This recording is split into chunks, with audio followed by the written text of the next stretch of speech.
The Behringer SOLINA String Ensemble. Do I use it? Yes, I do. Do I love it? Yes, I do. Do I like it? No, I don't.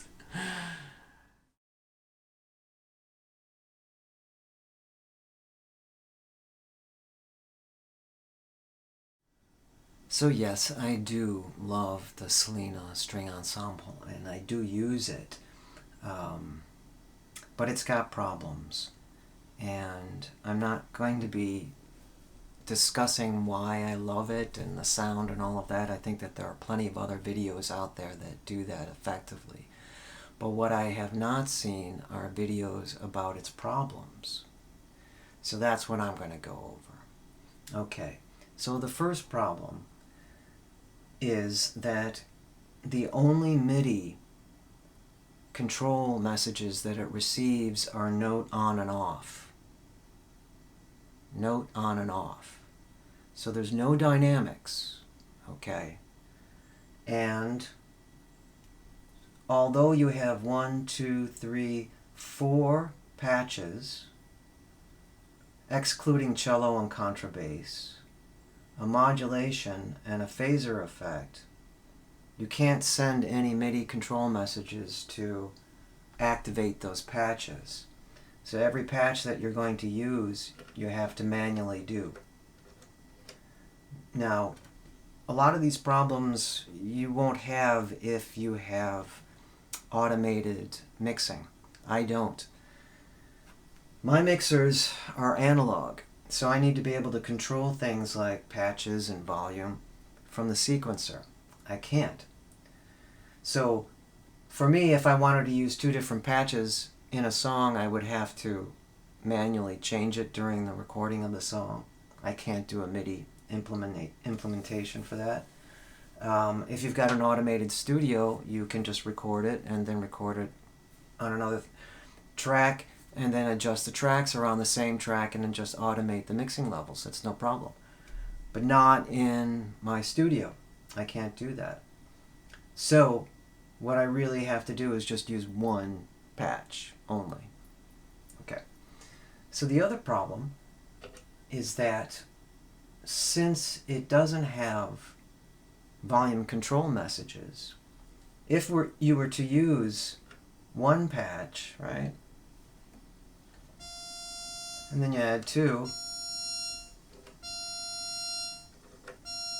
You're starting to get a volume difference. And it may not be as noticeable now, but when you're mixing, it certainly is. And you add modulation. It's even more so. Right? So you can't control that. Again, if you have automated mixing, then that's not going to be a problem. It's a problem for me, as I said. The other problem is that you can't do MIDI for your crescendo, your attack and your release. It's crescendo and sustain on this. And volume, again, you can't do the volume. So none of those things can be set through your sequencer. Okay. Let's just stay on that. So these parameters here, you have the volume for the bass, the crescendo, the sustain length, and volume, which cannot be adjusted through your sequencer. And if you notice, there's no way to tell where it is. It's all by ear, right? 50%, 2/3, max, min, right? And then you've got a little hash mark on the knob, so you can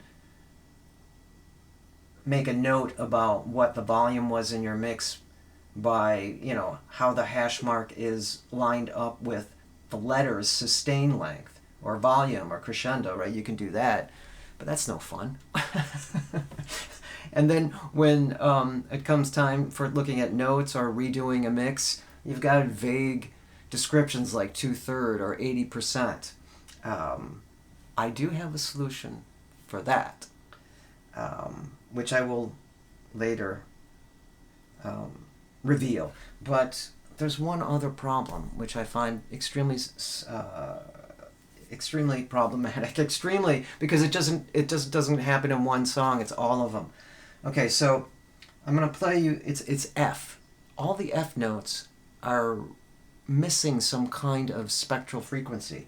So here is a E. And then here's an F sharp. Now notice the F sharp is higher, but it still has the same timbre, right? It still has the same tonal frequency. But if we go from E to F, see how the F is missing? E, F. Hear that? And it doesn't have to do with the different instrument patches. So now we go from F to F sharp.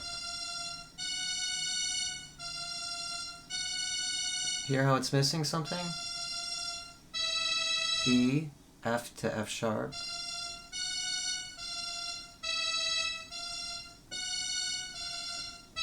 But if I go F sharp to E or G, see, that sounds the same, but not that F.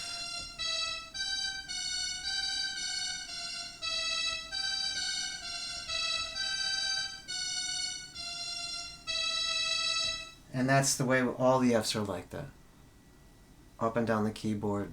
So the solution to that, of course, is to use a different synthesizer when using this and just pump up the F, especially if it's the leading note or not. But yeah, that's a problem.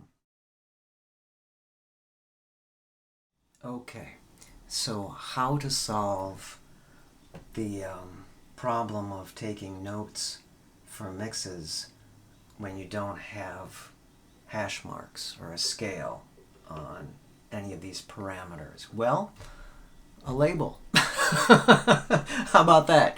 So what I decided to do is I picked up one of these. These are those old school embossing type labels, right? And you find the letter and you give it a nice squeeze. Check this out. I made these vintage style embossed labels. 0, 1, 2, 3, 4, 5, 6, 7, 8, 9, and 0 for 10. Vintage style to go along with the Solina. Nice, clean, symmetrical. These now go underneath they're not quite knobs, but they're sliders, they're faders. And from there I'll be able to make much more accurate mix level records. Ta-da! So in conclusion, yes, I do use the Behringer SOLINA String Ensemble. I love the sound. Most of my work is really inspired by The Cure, Pornography by The Cure, that early era of theirs, and they use the actual SOLINA String Ensemble. So I like having a reasonable facsimile of it in my studio for a lot of reasons.